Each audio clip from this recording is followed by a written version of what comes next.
ഒരു പ്രത്യേക സമുദായത്തിൻ്റെ മതവികാരം വ്രണപ്പെട്ടിരിക്കുകയാണ്, അവരുടെ കുരു പൊട്ടിയിരിക്കുകയാണ്.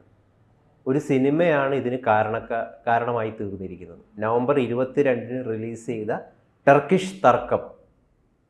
സണ്ണി വെയിനാണ് അതിലെ പ്രധാന. സണ്ണി വെയിൻ അതുപോലെ തന്നെ ലുക്മാനൊക്കെ അഭിനയിച്ച സിനിമയാണ്. ഹരിശ്രീ അശോകനൊക്കെ ഉണ്ട്. അപ്പം ഇപ്പം ആ തിയേറ്റർ താൽക്കാലികമായിട്ട് ആ സിനിമ താൽക്കാലികമായി തിയേറ്ററിൽ നിന്ന് പിൻവലിച്ചിരിക്കുകയാണ്. മതനിന്ദയാണ് പ്രശ്നം എന്നാണ് പറയുന്നത്. അതായത് നവാഗത സംവിധായകനായ നവാസ് സുലൈമാൻ, അതെ, അദ്ദേഹമാണ് ഈ സിനിമ അണിയിച്ചൊരുക്കിയിരിക്കുന്നത്. അത് ഒരു മുസ്ലിം സമുദായത്തിൻ്റെ ഖബറടക്കത്തെ പ്രമേയമാക്കിയാണ് ചിത്രം ഒരുക്കിയത്. ഒരു പള്ളിയും അവിടെ നടക്കുന്ന ഖബറടക്കവുമായി ബന്ധപ്പെട്ടുണ്ടാകുന്ന ചില തർക്കങ്ങളൊക്കെയാണ് ഇതിലെ വിഷയം. ഇതിലെ നവാസ് സുലൈമാൻ തന്നെയാണ് ഈ സിനിമ നിർമ്മിക്കുകയും ചെയ്തിരിക്കുന്നത്. അദ്ദേഹത്തിൻ്റെ ആദ്യത്തെ സംവിധാനമാണ്. ആദ്യത്തെ സിനിമ നിർമ്മിക്കുക, അദ്ദേഹം ആദ്യമായിട്ട് സംവിധാനം ചെയ്യുകയും ചെയ്യുക.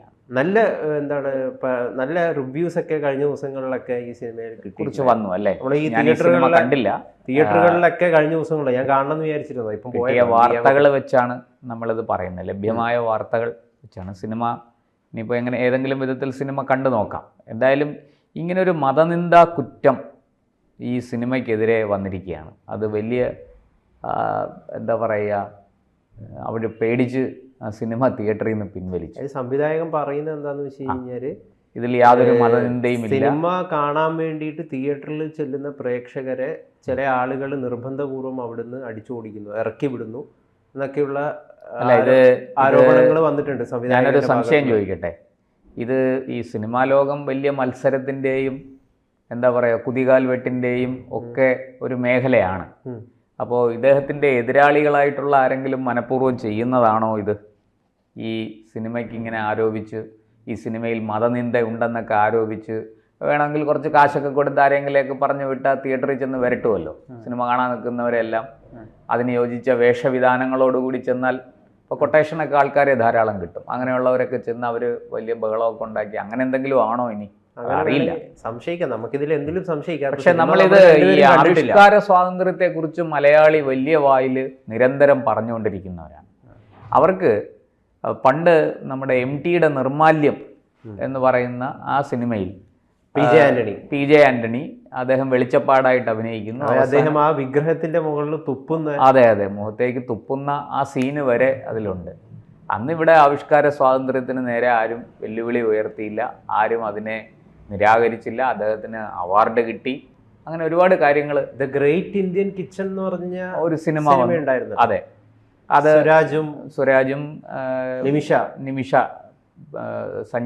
നിമിഷ സഞ്ജയൻ അവരഭിനയിച്ചതാണ്. അപ്പോൾ ഇത് ഈ സിനിമയ്ക്കൊക്കെ ഇല്ലാത്ത എന്ത് ബുദ്ധിമുട്ടാണ് അല്ലെങ്കിൽ എന്ത് പ്രശ്നമാണ് ഈ എന്താ പറയണ്ടേ ഇപ്പോൾ ഇറങ്ങിയ ഈ ടർക്കിഷ് തർക്കം ഈ സിനിമയിൽ വന്നിരിക്കുന്നതെന്ന് എനിക്ക് മനസ്സിലാകുന്നില്ല. ഒരു സിനിമയല്ലേ, അത് കണ്ടു നോക്കിയാലല്ലേ അറിയാവൂ. സിനിമ ഇറങ്ങി 2-3 ദിവസം കഴിഞ്ഞപ്പോൾ തന്നെ വലിയ തോതിൽ അതിനെതിരെ വലിയ ബഹളമൊക്കെ ഉണ്ടാക്കി. ഈ പറയുന്നത് പോലെ ആ സിനിമയുടെ പ്രദർശനം തടയുന്നത് ശരിയാണ്? ഇത് ഈ നാട്ടിൽ സംഭവിക്കുന്ന പ്രത്യേക സമുദായത്തിന് കുരുപൊട്ടിയതിൻ്റെ അടിസ്ഥാനത്തിൽ ലോകത്തിൽ തന്നെ പല വലിയ സിനിമകൾ വരെ പല കൺട്രീസിൽ നിന്ന് ബാൻ ചെയ്തിട്ടുണ്ട്. അതിലൊന്നാണ് അബ്ബാസ് കിയാറോസ്തോമിയുടെ ക്ലോസപ്പ്, അതുപോലെ ജാഫർ പനാഹിയുടെ ദിസ് ഈസ് നോട്ട് എ ഫിലിമൊക്കെ വലിയ നല്ല ചിത്രങ്ങളാണ്, ഇറാനിൽ നിന്നൊക്കെയുള്ള ചിത്രങ്ങളാണ്. ഇത് ആ രാജ്യങ്ങളിൽ ഇത്തരം സിനിമകൾ അവർ ബാൻ ചെയ്തിട്ടുണ്ട്. അങ്ങനെയുള്ള ഒരുപാട് എക്സാമ്പിൾസ് ഉണ്ട്. ഇപ്പോൾ UAE-യിലടക്കം പല സിനിമകളും എടുക്കില്ല. അവർ കണ്ടിട്ട് അവർ കണ്ടന്റ് ഓക്കെ ആണെങ്കിൽ മാത്രമേ അവിടെ ആ സിനിമ അനുമതി കൊടുക്കൂ. അവരുടെ ആ സംസ്കാരത്തെ അല്ലെങ്കിൽ അവരുടെ മതത്തെയൊക്കെ ഏതെങ്കിലും രീതിയിൽ കുറ്റപ്പെടുത്തുന്നത് അല്ല. ഇവിടെ മതമാണോ വിഷയം? എനിക്കത് മനസ്സിലാകുന്നില്ല. അവർ സിനിമയുടെ സംവിധായകൻ പറയുന്നു ഇതിനകത്ത് മതത്തെ അവഹേളിക്കുന്ന, മതത്തെ നിന്ദിക്കുന്ന ഒന്നുമില്ല എന്നാണ് അദ്ദേഹം പറയുന്നത്.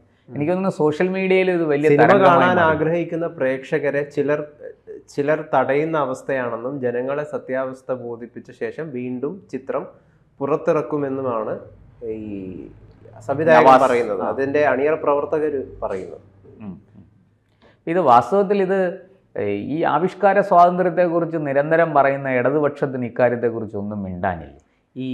സാധാരണ അവരാണല്ലോ വലിയ വായിൽ നിലവിളിച്ചുകൊണ്ട് ഭക്ഷണ സ്വാതന്ത്ര്യം, ആവിഷ്കാര സ്വാതന്ത്ര്യം, വസ്ത്ര സ്വാതന്ത്ര്യം, മൈ ബോഡി മൈ ചോയ്സ് എന്നൊക്കെ പറഞ്ഞു. ഇടതുപക്ഷത്തിനും ഇതിനൊന്നും വലിയ ആവിഷ്കാര സ്വാതന്ത്ര്യം ഇതിന് എനിക്ക് ഉണ്ടെന്ന് തോന്നുന്നില്ല. കാരണം എന്താണെന്ന് വെച്ച് കഴിഞ്ഞാൽ പി ചന്ദ്രശേഖരനെ കുറിച്ച് 51 വെട്ടെന്ന് പറഞ്ഞൊരു സിനിമ ഇറങ്ങിയിട്ട് അതിവിടെ ഒരു ദിവസം പോലും പ്രദർശിപ്പിക്കാൻ അല്ല, അവർക്ക് ആവിഷ്കാര സ്വാതന്ത്ര്യം ഉണ്ട്. അവരുടെ ഒരു ബോക്സ് ഉണ്ട്, അതിനുള്ളിൽ നിന്നിട്ട് ആവിഷ്കാര സ്വാതന്ത്ര്യം നടത്തണം. അല്ലാണ്ട് അതിന് പുറത്തിറങ്ങിയിട്ട് ആവിഷ്കാരം സ്വാതന്ത്ര്യം നടത്തി വിവരം അറിയും, അവർക്ക് കുരുപൊട്ടും. ആവിഷ്കാര സ്വാതന്ത്ര്യം എന്ന് പറയുന്ന ഒരു വലിയ ആകാശമാണ്. ആകാശത്ത് കയറി കളിക്കണ്ട, ഒരു ബോക്സ് തരും, ആ ബോക്സിന്റെ ഉള്ളിൽ കയറിയിട്ട് കളിച്ചാൽ മതി. ഇതാണ് അവരുടെ ഇടതുപക്ഷത്തിന്റെ ആവിഷ്കാര സ്വാതന്ത്ര്യം. എനിക്ക് വലിയ അത്ഭുതം തോന്നുന്നു. അവരാണ് നിരന്തരം ഈ എന്താ പറയണ്ടേ, ഇത്തരം വലിയ വാക്കുകളും ഒക്കെ ആയിട്ട് എപ്പോഴും രംഗത്ത് വരുന്നത് അവരാണ്. പക്ഷേ ഇവിടെ ഇപ്പോൾ അവരെ ഒന്നും കാണാനില്ല. അവരൊന്നും ഈ സിനിമയ്ക്ക് അനുകൂലമായോ, തീർച്ചയായിട്ടും പ്രതികൂലമായിരിക്കും, അതുകൊണ്ടാണല്ലോ അവരൊന്നും മിണ്ടാത്ത, വാ തുറക്കാത്ത. ആവിഷ്കാര സ്വാതന്ത്ര്യത്തിന്റെ പേരിലാണെങ്കിൽ തീർച്ചയായിട്ടും ഈ സിനിമയ്ക്ക് അനുകൂലമായിട്ട് ആദ്യം രംഗത്ത് വരേണ്ടത് റൈറ്റ് ലെഫ്റ്റ് എന്ന് പറഞ്ഞൊരു സിനിമ ഇറങ്ങി, മുരളി ഗോപിയുടെ, എനിക്കറിയാം, കുമാർ അരവിന്ദ് സംവിധാനം ചെയ്തു. അതെ, അതിനെത്ര ഏതൊക്കെ സ്ഥലങ്ങളിൽ ആ സിനിമയെ പിൻവലിച്ചു എന്നാണ് അവരുടെ അണിയറ പ്രവർത്തകർ തന്നെ ആ സമയത്ത് പറഞ്ഞിട്ടുണ്ട്. പല തിയേറ്ററുകളിലും വടകരയിലടക്കം പ്രദർശിപ്പിച്ചോ, അവിടെ നിർബന്ധപൂർവ്വം ആ സിനിമ പിൻവലിച്ചു. അത്തരം രീതിയിൽ വലിയ ഭീഷണികൾ തങ്ങൾക്കെതിരെ ചില പരിപാടികൾ. ഇത്തരം ആൾക്കാർ ഈ സംഘടിതമായി ഇങ്ങനെ ശ്രമിക്കുന്ന കുറച്ച് ആൾക്കാരെ കൂട്ടിക്കൊണ്ടുവന്ന് ഇത്തരം ഇതൊക്കെ ചെയ്യുന്ന ആൾക്കാരെ ആലോചിക്കണം. ഇതുകൊണ്ടൊന്നും ഒരു കാര്യവും, ഒരു രഹസ്യവും, ഒരു സംസ്കാരവും, ഒരു ഭാഷയും, ഒരു സിനിമയും ഒന്നും തകർക്കാൻ പറ്റില്ല. ഇത് ഇന്നല്ലെങ്കിൽ നാളെ ഇതെല്ലാം പുറത്തു വരും. അവരുടെ തെറ്റിദ്ധാരണയാണ് ഇതൊക്കെ എന്നും അടിച്ചമർത്തി വെക്കാം. വളരെ പണ്ട് റഷ്യയിൽ USSR ആയിരുന്ന കാലത്ത് വലിയ അടിച്ചമർത്തലുണ്ടായിരുന്നു. ഇന്ന് എന്ത് പറ്റി? ആ USSR എന്നുള്ള രാജ്യം തന്നെ ഛിന്ന ഭിന്നമായിപ്പോയി അല്ലേ? ഇന്ന് അതെ, പോളണ്ട് പോലെയുള്ള രാജ്യങ്ങൾ ഒക്കെ ഇന്ന് ചില സ്ഥലങ്ങളിലൊക്കെ ചെന്ന് ചില പാർട്ടികളുടെ പേരും ചില പ്രത്യേക നിറത്തിലുള്ള കൊടിയും ഒക്കെ കൊണ്ടുപോയി അവരപ്പം പിടിച്ച് അകത്തിടും. ആ അവസ്ഥയാണ്. കിതാബ് എന്ന് പറഞ്ഞിട്ട് ഏതോ നാടകം ഉണ്ടായിരുന്നു. ആ നാടകം വലിയ ചർച്ചയാണ്. 2019 ഞാൻ പിന്നെ കോഴിക്കോട് ഉണ്ടായിരുന്ന സമയത്താണ്, കലോത്സവത്തിൽ ആ നാടകത്തിനെതിരെ വലിയ അതെ ഇതായിരുന്നു. അതെ അതെ, സംവിധായകന്റെ പേര് ഞാൻ മറന്നു, എനിക്ക് ഓർമ്മയുണ്ടായിരുന്നു. എനിക്ക് ഓർമ്മയുണ്ടായിരുന്നു. ഞാൻ അദ്ദേഹത്തെ നേരിട്ട് ഫോണിൽ വിളിച്ച് സംസാരിക്കുകയും വാർത്ത എടുക്കുകയൊക്കെ ചെയ്തതാണ്. അതുപോലെ ഈ എന്താ പറയുക, നമ്മുടെ തട്ടം ഇടുന്നതിനെ കുറിച്ച്, ഈ ബാങ്ക് വിളിക്കുന്നതിനെ കുറിച്ചൊക്കെ വലിയ വലിയ തർക്കങ്ങൾ ഉണ്ടായിട്ടുണ്ട്. അത്തരം കാര്യങ്ങൾ ഈ സിനിമയിലും ഇതിലുമൊക്കെ വരുമ്പോൾ ഇതൊക്കെ ബാലിശമായ ചില കാര്യങ്ങളാണ്. ഈ മതത്തെ ശരിയായി മനസ്സിലാക്കാത്തവർ, മതത്തിൻ്റെ ആന്തരിക സൗന്ദര്യം മനസ്സിലാക്കാത്തവർ, ആന്തരിക അർത്ഥം മനസ്സിലാക്കാത്തവർ പടച്ചുവിടുന്ന കുഴപ്പങ്ങളാണ് ഇതൊക്കെ. നമ്മുടെ അഹമ്മദ് മാഷ് പലപ്പോഴും ഇതിനെക്കുറിച്ച് പറയാറുണ്ട്. ഇതിൻ്റെ ഒരു പ്രശ്നം എന്താണെന്ന് വെച്ച് കഴിഞ്ഞാൽ, ഇത്തരം ആവിഷ്കാര സ്വാതന്ത്ര്യങ്ങൾക്കെതിരെ രംഗത്ത് വരുന്നവർ ഹിന്ദുത്വവാദികൾ മാത്രമാണ് എന്ന് പറഞ്ഞിട്ട് ചിലവർ നറേഷൻ ഇറക്കും. തെറ്റാണ്. ആവിഷ്കാര സ്വാതന്ത്ര്യത്തിനെതിരെ ഇവരും വരുന്നുണ്ട്. അത് നമ്മൾ മനസ്സിലാക്കണം. അതെ, അതിന്റെ ഇതിലൂടെ നമുക്ക് തീർച്ചയായിട്ടും. പക്ഷെ അന്നേരം ആരും മിണ്ടൂല. അതെ അതെ അതെ അതെ, ഹിന്ദുത്വവാദികൾക്കെതിരെയാണെങ്കിൽ വലിയ ശബ്ദം ഉയർത്തും, അല്ലാത്തപ്പോൾ അവർ മൗനം പാലിക്കും. ഇതൊക്കെ ചില മാനിയകളുടെ കുഴപ്പമാണ്, ഇരിക്കട്ടെ, ചില ഫോബിയകളുടെ കുഴപ്പമാണ്. ഇതിപ്പോൾ ഇവിടെ നമ്മളെ സംബന്ധിച്ച് ഈ ആവിഷ്കാര സ്വാതന്ത്ര്യത്തിന് വലിയ വില കൊടുക്കുന്ന ഒരു നാടാണ് ഭാരതം. തീർച്ചയായും, വളരെ പണ്ട് തൊട്ടേ ഇവിടെ ആരെയും വിമർശിക്കാം, ആർക്കെതിരെയുള്ള തെറ്റുകൾ ചൂണ്ടിക്കാണിക്കാം. അത് ജാതി മതം ഒന്നും അതിന് തടസ്സമല്ല. നമ്മുടെ സ്വാതന്ത്ര്യം ആരുടെയും കാൽക്കൽ കൊണ്ട് അടിയറ വച്ചിരുന്നില്ല. പിന്നീട് കാലങ്ങൾ മുന്നോട്ട് പോയപ്പോഴാണ് ഈ പ്രശ്നങ്ങളൊക്കെ ഇവിടെ ഉണ്ടായത്. ഒരു എന്താ പറയുക, സംസ്കാരത്തിൻ്റെ കളിത്തൊട്ടിലായിരുന്ന നാട്ടിൽ, നളന്തയും തക്ഷശിലയും പോലെയുള്ള വലിയ സർവകലാശാലകൾ ഉണ്ടായിരുന്ന നാട്ടിൽ ഒരു കാലത്ത് വിദ്യയ്ക്കും ആവിഷ്കാര സ്വാതന്ത്ര്യത്തിനും കലയ്ക്കും സംസ്കാരത്തിനും ഒക്കെ വലിയ പ്രാധാന്യം ഉണ്ടായിരുന്നു. ഇന്ന് ആ നാട്ടിലാണ് ഇത്തരം കുഴപ്പങ്ങളെല്ലാം അരങ്ങേറുന്നത്. ഇത് അനുവദിച്ചു കൊടുക്കാൻ പാടില്ലാത്തതാണ്. സത്യത്തിൽ ഭരണകൂടം ഇടപെടുകയും ഉരുക്കുമുഷ്ടി ഉപയോഗിച്ച്, നിയമത്തിൻ്റെ ഉരുക്കുമുഷ്ടി ഉപയോഗിച്ച് ഇതൊക്കെ അടിച്ചമർത്തുകയും വേണം.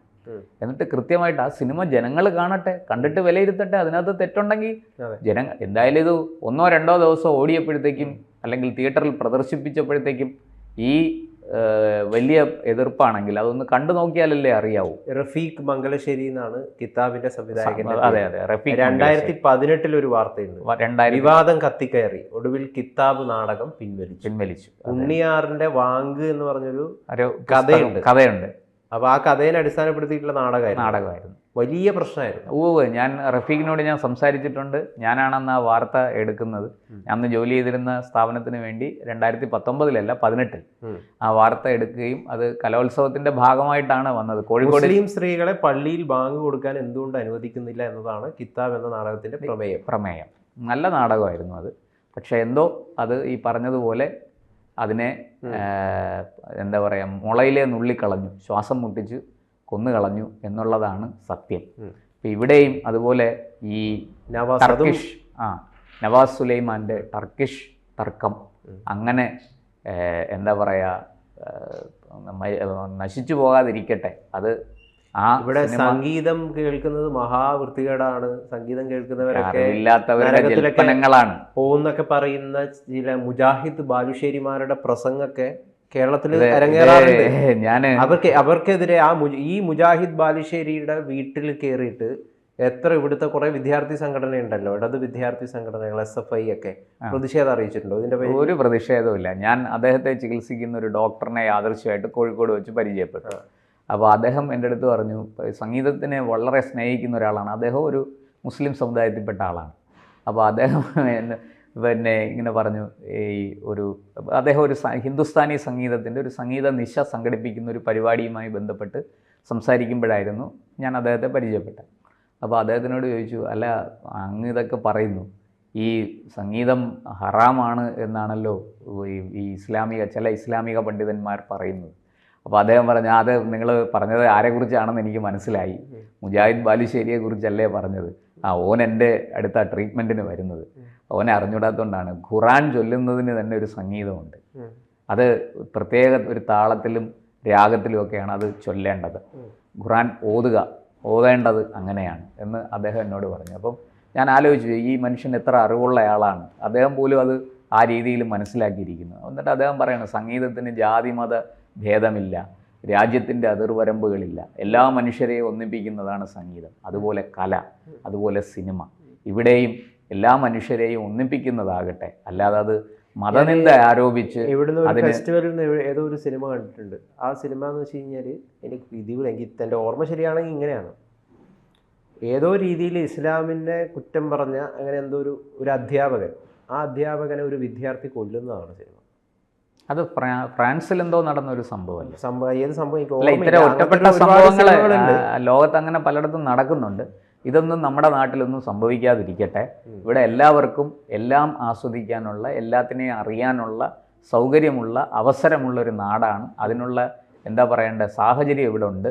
പ്രത്യേകം ആ രീതിയിൽ മുന്നോട്ട് പോകും. ശ്രദ്ധിക്കേണ്ടതെന്ന് വെച്ചാൽ ഇത് ആര് ചെയ്താലും കുഴപ്പമാണെന്നുള്ള കാര്യമാണ് നമ്മൾ. അതെ അതെ, ഇത് ആര് ചെയ്താലും. ഹിന്ദുത്വവാദികളാണ് ഇങ്ങനെ പെരുമാറുന്നതെങ്കിൽ അതും തെറ്റാണ്, മറ്റവരാണ് പെരുമാറേണ്ടത് അവരും തെറ്റാണ്. ഇത് ഒരു കൂട്ടർ മാത്രം ചെയ്യുമ്പോൾ അത് തെറ്റും, മറ്റേ കൂട്ടർ ചെയ്യുമ്പോൾ അത് വായും പൂട്ടി മിണ്ടാതിരിക്കുകയും ചെയ്യുന്നതാണ് ഏറ്റവും വലിയ തെറ്റ്. അതെ, ഈ തെറ്റ് ഇവിടെ അനുവർത്തിക്കാതിരിക്കട്ടെ. ആവിഷ്കാര സ്വാതന്ത്ര്യത്തിലേക്ക് പോകാം. കല ഉണരണം, ആവിഷ്കാര സ്വാതന്ത്ര്യം വേണം. അതെ.